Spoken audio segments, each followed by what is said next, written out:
Good morning, everyone. Happy Sunday to you. Hope everyone is doing well. Hope everything is going your way. And hope that you got a chance to get out in the shop, make a few chips, have a little bit of fun.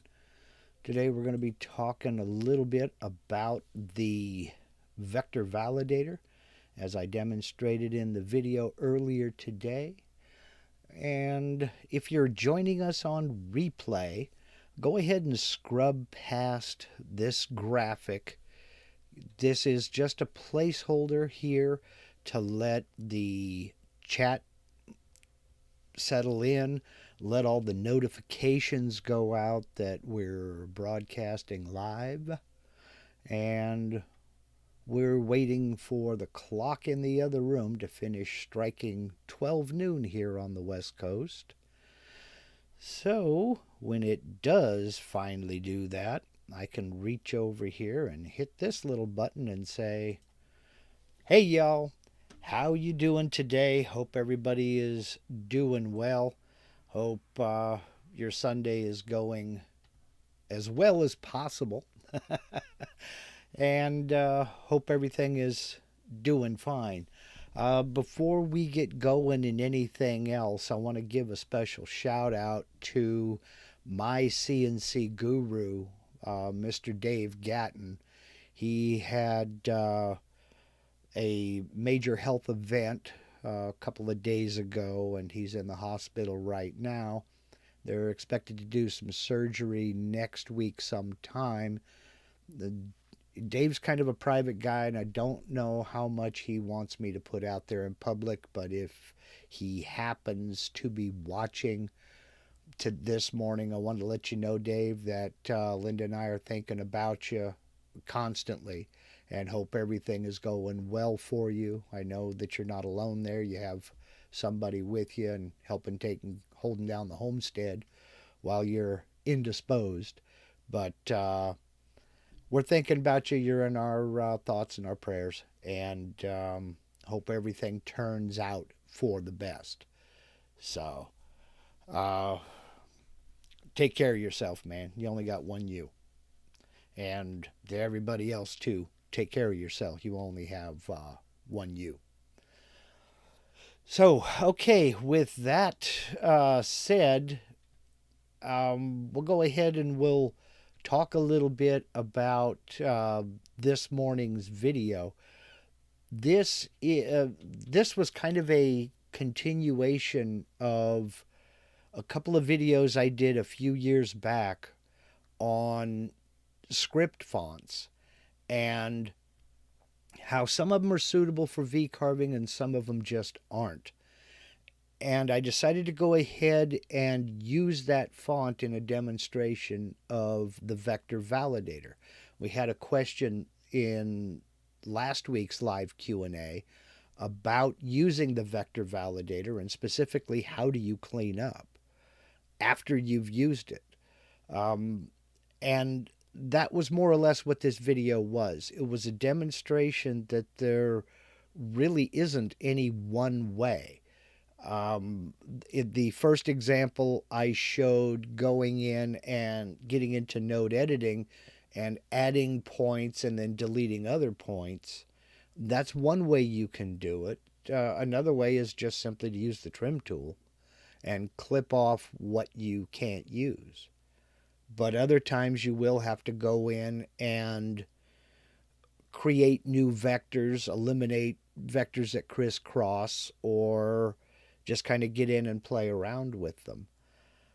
Having said that, sometimes it's not worthwhile to use that particular font. It's better to just find something else that doesn't need all that work. So it's up to you. If you absolutely have to use something like that, then you do have to go in and do cleanup. And this is not restricted to fonts. I didn't mean to give that impression.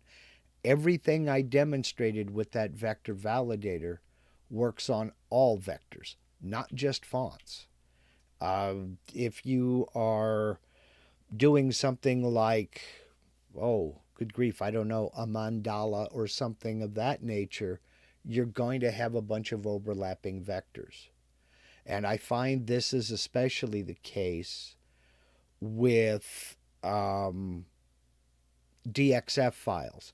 If you're importing DXF files, you will find a lot of zero length spans. You will find a lot of, well, you'll find a lot of points, number one, because for some reason, when you draw in a CAD program, if you draw a circle, it doesn't create a circle with 4 points.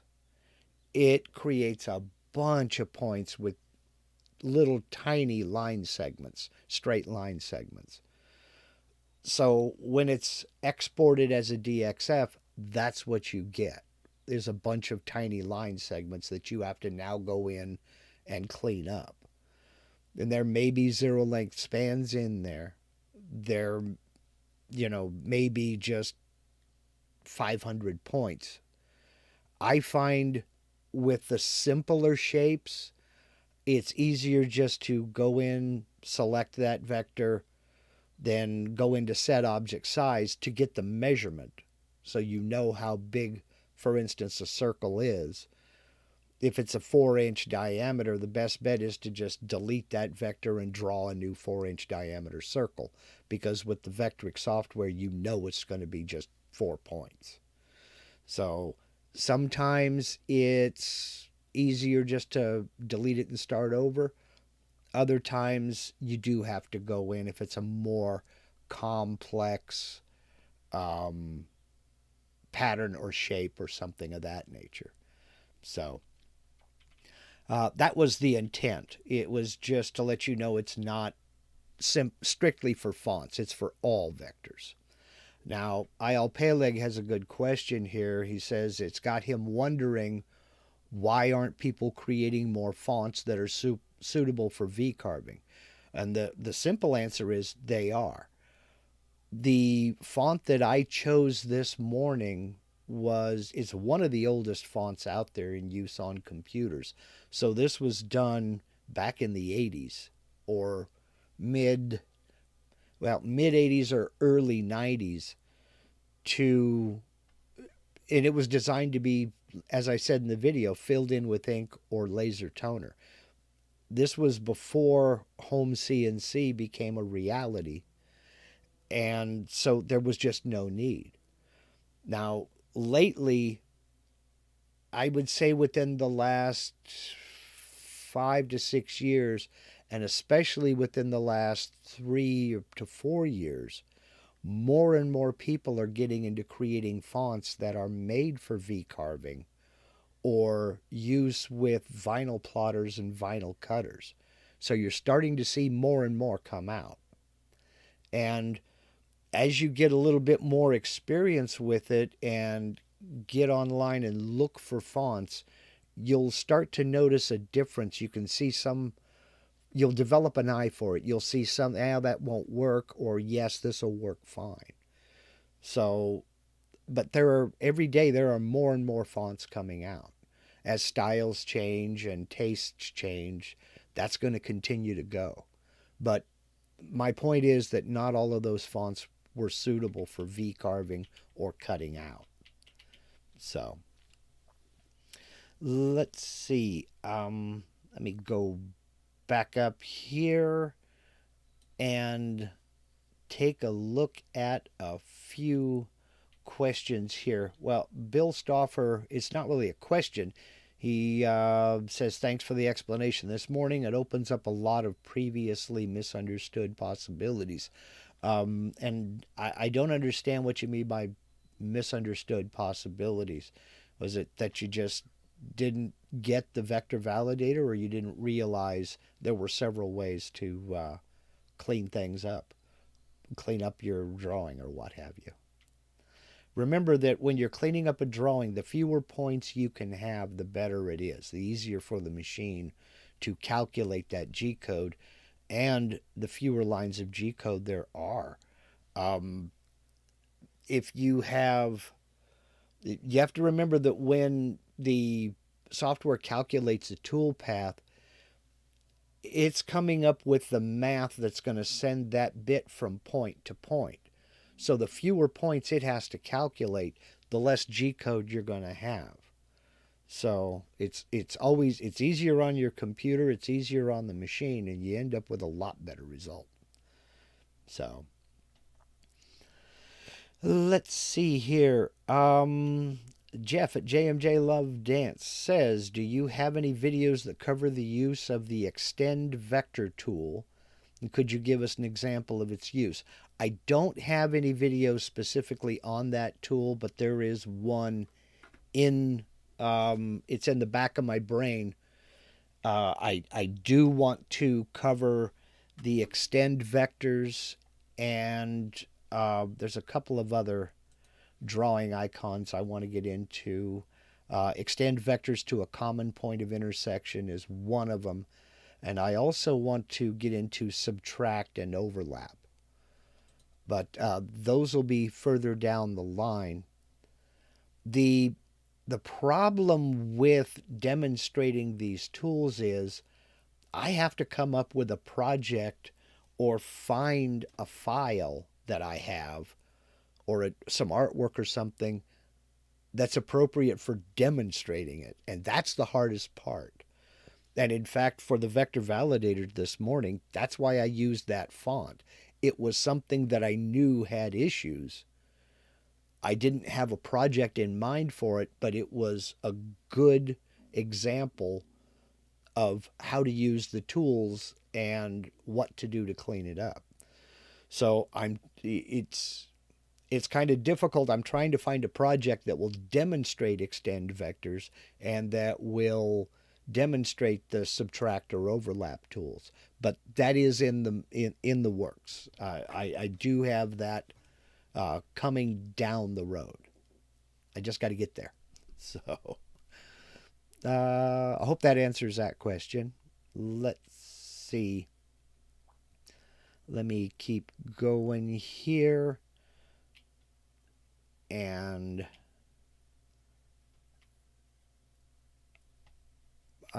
find another question here. Scott Mollux says, I have a question off topic. I'm making some cutouts on a two-sided job with key slots in the back. Is there any way to group them so if I want to move or copy them, the key slots move also? You can group all the vectors on the back side and move them, but do know that if you move things on one side, you have to move them on both sides. Otherwise, they're not going to line up. Generally speaking, what I do is I get the top side finished and then transfer the outside profile or anything else that's going to go through the material. I transfer that to the back once I have the front perfected. Then I flip it over to the back side. Then I do all my artwork or anything that's going to go on the back. Now, when it comes to keyhole slots, I do those individually. I've made up a little jig that I can flip my piece over to the back and clamp it down to the table with some toggle clamps. And then I have the G code saved out on the computer outside to run either a vertical keyhole or a horizontal keyhole with the XY Z0 set to the center of that G code. And I just measure down, figure out exactly where I want the center of my keyhole to be, then mount my bit, set my Z0, and run it. So it's done fairly simply like that. You can group them together and move them, but be very careful about alignment is all I'm getting at. And you would group them just like any other vectors. So let's see. Suicidal at All Times says there has to be an app that can edit text and save it to the font directory so it doesn't have to be fixed every time. Designing and creating fonts is a art of its own. Now, I don't know anything about it. I don't know what kind of software they use. I don't know how they save it in a TTF format, true type font for those of you who are wondering. But I'm sure there is a way. I would imagine you could. I would imagine a Google search would tell you what software is used to create those fonts. Then you could do the modifications on the font. You know, of course, you'd have to go through every character that's in that font and do it, and then save it as a font yourself. Other than that, what you can do is you can save it as a CRV or CRV 3D file. Well, but that would just give you vectors after you converted it to curves. You wouldn't have any of the font editing capabilities, but that would be okay as well. You know, a simple Google search would probably clue you in doing a little bit of research on what program is used to create fonts. Because I'm really not sure what it is. I've never gotten into it. So that would be a rabbit hole. Oh, man, that would be a rabbit hole. Excuse me. Let's see. Jack Matson says, what size bits could be used to VCarve the small text in your video? Just about anything. The one I used to demonstrate was a 6mm 15-degree V-bit, but you could use a 60-degree V-bit, a 90-degree V-bit. Generally speaking, the smaller the text, the steeper the angle you want to use. It was like, this is the 6mm, I don't know if the camera will focus on it or not. This is the 6mm 15-degree V-bit that I would use for the demonstration this morning. But, you know, it just depends basically on the overall size of the font and, or excuse me, not the font, the overall size of the project and the space in between the vectors that make up the character. So, but yeah, my go-to bit for most of the V carving I do is a 90-degree V-bit. I occasionally will use a 60-degree, and I haven't used the 15 degrees yet. These I got more for inlays than anything else, for making that, for making deep inlays. I just haven't gotten out to the machine to cut them yet. I've got too many things going on. So, let's see. Keep cruising down the list here. Andy S. Van Lumber, long-time listener, first-time caller. Remember, no cursing allowed. Turn your radio down. Let's see. Jack Matson wants to know, what's a good source on the internet for 2D or 3D ready projects other than Design and Make? Good luck, my friend. There are a million sources out there. There are a million sources. So, let's see. Bob Frail says, understand that you don't use it, but could you explain what the VCarve box does? Are there errors VCarve can work around? And this just looks for vectors that can be carved with the VCarve toolpath. Okay. Let me open up Aspire here, and we will screen share. Make sure I'm screen sharing. I am not for some reason. How come I'm not screen sharing here? There we go. For some reason, it didn't want to do it. Okay. Sorry about that. Okay.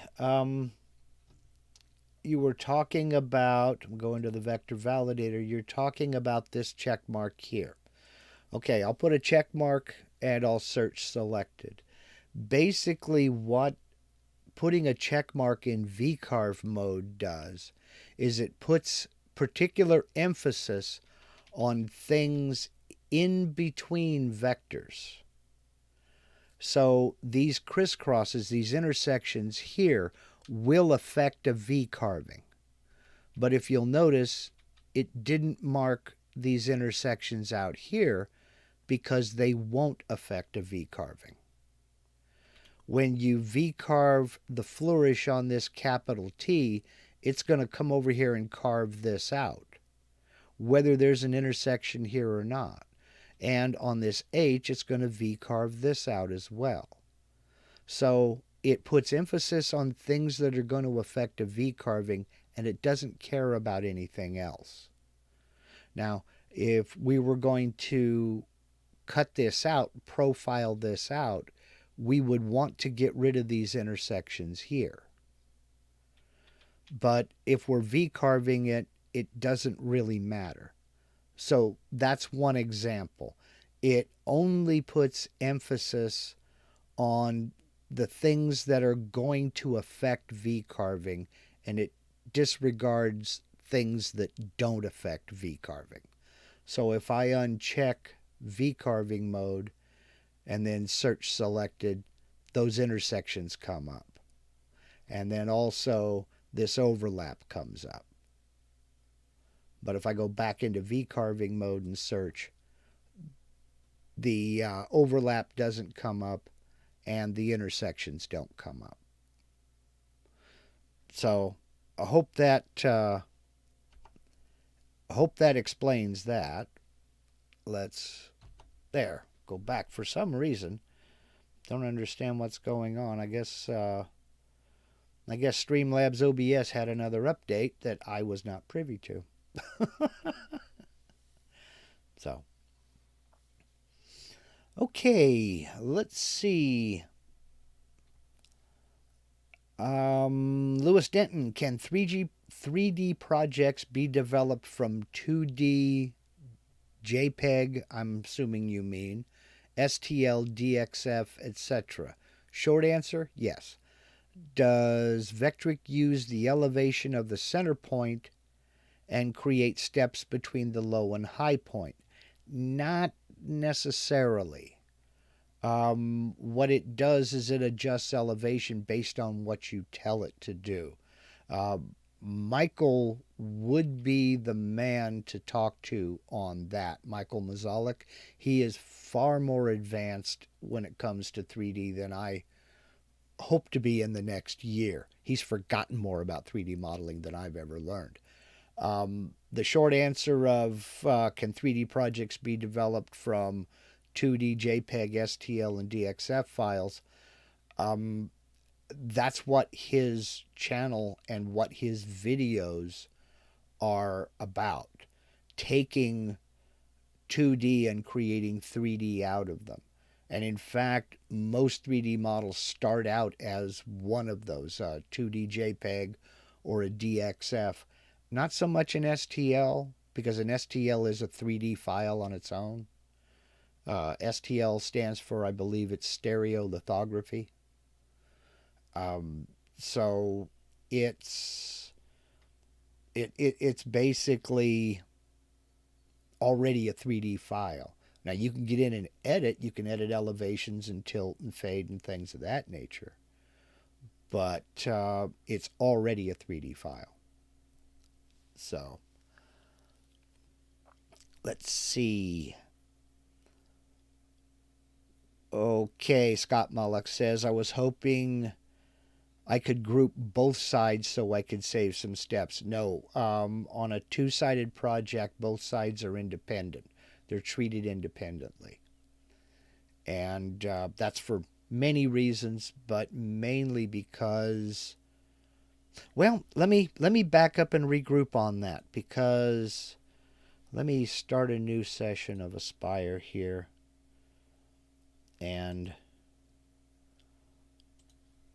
let me back up on that, because I believe you can lock pieces together, but I want to make sure you can before I open my mouth and insert my foot. Okay, I am screen sharing now.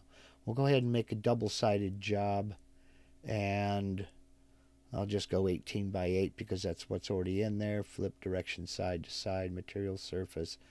Okay, then let's go out here and let's draw a circle just for giggles, and we'll close it, and I'll copy to the other side. Now let me select it and right click, selection. Let's see, copy, move to layer, move to other side, copy to other side. I thought there was a way to link them. Nope. Okay. Click off. Let's see, selection. Line selected objects. Nope. Nope, I thought there was a way. It's not a model. I thought there might be a way to link them together. No, there is not. Okay, well, hey, it was an attempt. So, what can I say? Now, if somebody does know of a way to link an object on one side with an object to the other side, please let me know. But I don't think so. Let's see here now.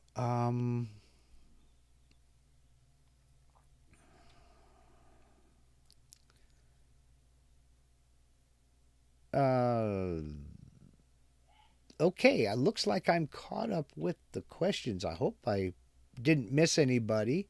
Let me take a look, go back up through here.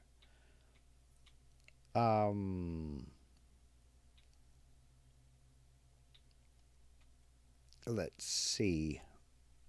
Are there any other questions? We're talking about here. See, Mark Kulig wants to know, anyone have any projects or done any lithophane carvings? That's one of the things that got me excited about CNC routers was lithophanes. I want to say it was like 2000, 2001. I saw, this was when the CarveRite was first coming out.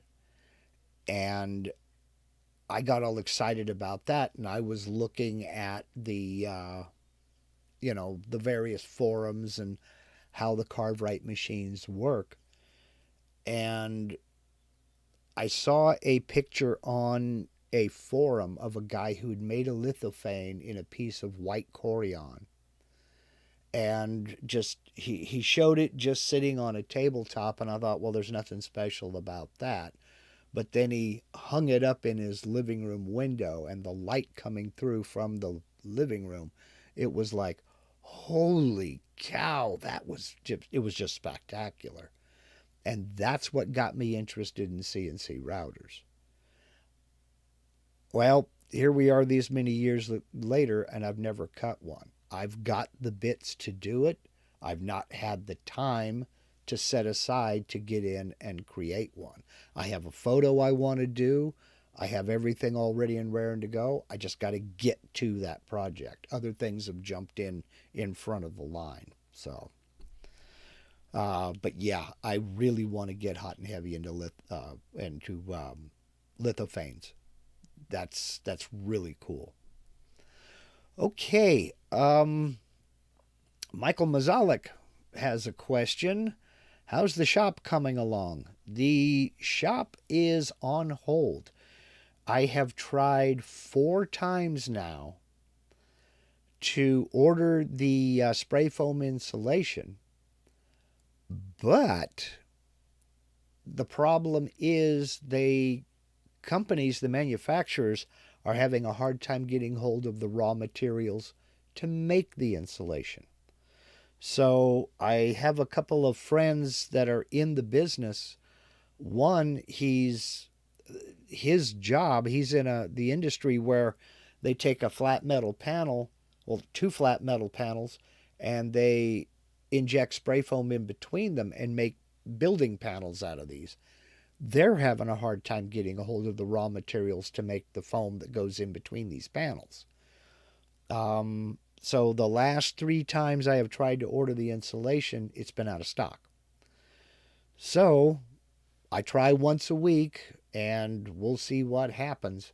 But so far, nothing. So that's where I'm sitting. I'm about ready to go ahead and order the stuff to do the floor. I wanted to wait until it was insulated before I did the floor, but I also don't want to put off doing the floor and damage it while I'm waiting. I'll just have to mask the floor off.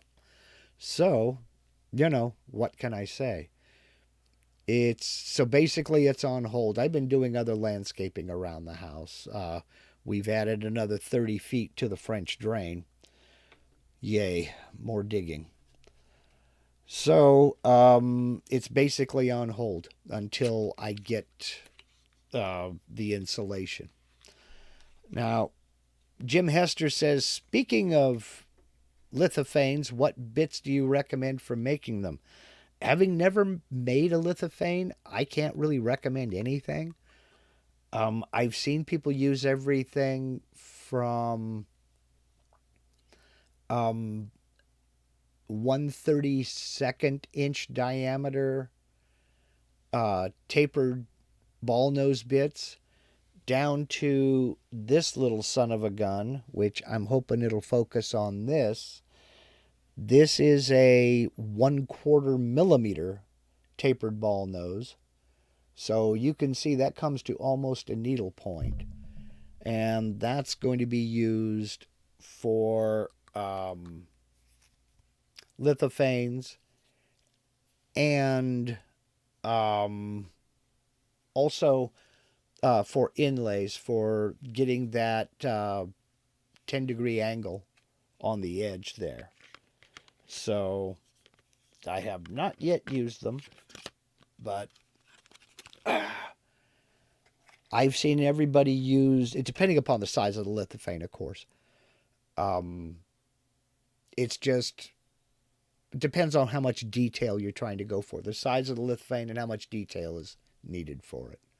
But evidently the tinier the better. Then again, the longer the machining time. So, but generally speaking, I don't think I've seen anybody use anything more than a 1/16 of an inch diameter on a tapered ball nose or a standard ball nose, either one. So, let's see. You chose closed cell foam. Is there do-it-yourself products for closed cell? Yes, there is. There are a couple. The one I'm going with is the Dow froth pack product. I got quotes from 2 or 3 different spray foam contractors, and every single one of them, for the size of building I want to do, it wasn't worth the rollout charge for the truck to come out and spray it for me. Because they have a base price they have to charge just to get the truck out here in my yard. They got to condition and prepare the chemicals, get everything all heated up, warmed up, brought out here, and then spray it. Then there's a bunch of cleanup time and everything else involved. So all of them recommended for this size, go with the Dow froth pack. There's another brand out there that's not as good. There are a lot of problems with it. So that's what I was going to go with. The reason I'm not going with fiberglass batt insulation is because this area is so wet over the course of the year. We have periods of 100% humidity, dense fog with visibility of less than a quarter mile, that everything wood starts to rot almost from the day it's built. So my first CNC that I built, and I've told this story before, I didn't finish it. I made it out of maple plywood. And it sat in my shed, and I used it for about 9 months. And by the time the following spring rolled around, it was starting to mildew. It was already starting to rot away. Now, my shop is not going to be, it's not vented, it's sealed. And the spray foam is is there as not only insulation but as a vapor barrier. It will seal everything, the studs, the stud bays, the inside of the siding, any air gaps, any leaks. I wanted to do that rather than go with fiberglass and block any moisture inside the stud bays, then put up a plastic vapor barrier that I'm going to have to penetrate with nails when I sheathe the wall. The spray foam insulation seals everything 100% and gets rid of any air gaps, well, between the spray foam and the caulking I'm doing. But anything that I miss with the caulk, the spray foam seals. And there is no thermal transfer there. No condensation can build up inside the walls. That's why I went with that way instead of the fiberglass bat. I am going to have heat and air conditioning inside the shop because while it doesn't get as cold as it does in the Midwest and in the North, we do get below zero and we do get above 110 degrees Fahrenheit. So there will be heat and air conditioning both. So that's the story on the shop shed right now. I'm waiting until they can ship me some insulation. Then I'm ready to spray it. And hopefully by that time, the price of lumber will have come back down a little bit. And I can pick out the sheathing for the walls. So, well, let's see. Suicidal at All Times says, 1/4 millimeter is known to me as, and it broke. Yes. That's why I get them in 5-packs. And that's why I don't buy expensive brands. So, let's see. Russell Faraday wants to know, is preview image wood grain direction changeable? Yes and no. You can, what you need to do is go into the folder that has those wood grain demos, and you will load the picture into an imaging software, rotate it the 90 degrees or whatever direction you want to be it, and save it as a different name back in that folder. Then when you load up the preview, it reads that picture as well. So you'll have, for instance, if the grain direction is running side to side, you will rotate it 90 degrees and then just change the name of it slightly. Like I generally add a space and the number 1 after it, because I can see now, is it vertical or horizontal, and save it in that folder. Then the next time you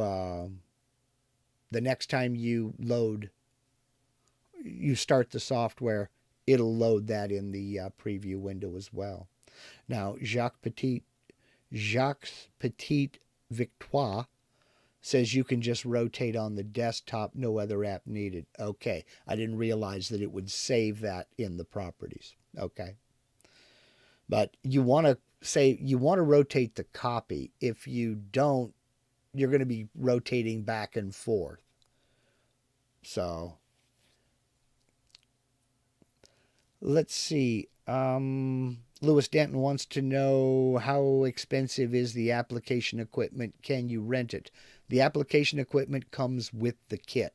It's 2 60-pound tanks of Part A and Part B, and it comes with the hoses, the mixer gun, the tips, the whole thing. So it's everything. It's all in not a self-contained unit. It all comes as a kit. So Let's see. Jacques also says, speaking of fonts, only on Chrome I get double text, making it unreadable. Refresh makes it look okay for a while, but goes back. Doesn't happen on Firefox. I have never had that issue. Wow, I've never had that issue.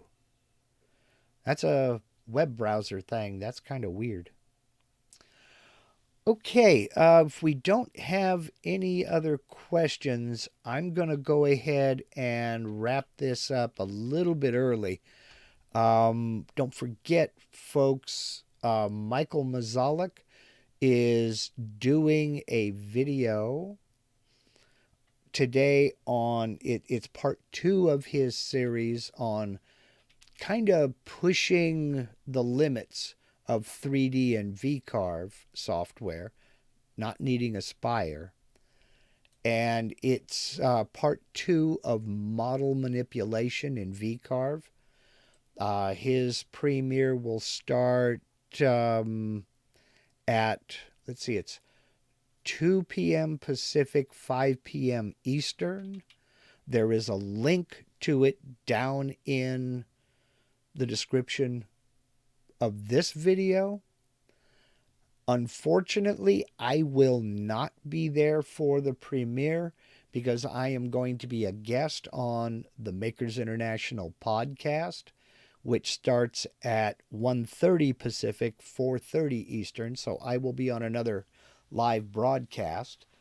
There's a link to it in the description box of this video as well. The Makers International podcast is a little bit different in that they record the podcast here on YouTube. Then when it's finished processing, they take it down, strip out the audio, and that's what they put on their podcast. They don't leave the video up. So if you don't see it live, you won't see it. So, got a couple of quick questions here real fast. How expensive? Okay, no, wait a minute. How much do those kits cover? There are 3 different kits. One of them is 200 board feet, and the other is 650 board feet. I'm going for the 650, and that runs not quite $700. Jim Hester says, could you add a link to those 1/4 millimeter bits? I'm not finding any so far. I will, but you do need to know that these are, they are 1/4 inch shank. Okay, I thought they were 6 millimeter. I will go ahead and add a link to those 1/4 millimeter taper ball nose down in the description of this video as soon as I'm done live. Just wrote a note to myself, and I'll get that link in the description now. And yeah, that's it. Okay, I will be doing the Makers International podcast at 1:30 Pacific, 4:30 Eastern. If you don't jump over there, jump over to Michael's video. Well, jump over to Michael's video anyway, and show him some love, show him some support. Steve just corrected me. Steve Nealon from Harneo Media just corrected me. The podcast does stay up on their YouTube channel. See, I thought they took it down. Okay. Alrighty. I will catch you all next Sunday. It'll be an open Q&A. So if I didn't get to your question this time, please think of them and get them in next time. And hope you all have an excellent Sunday. Until that time, y'all take care.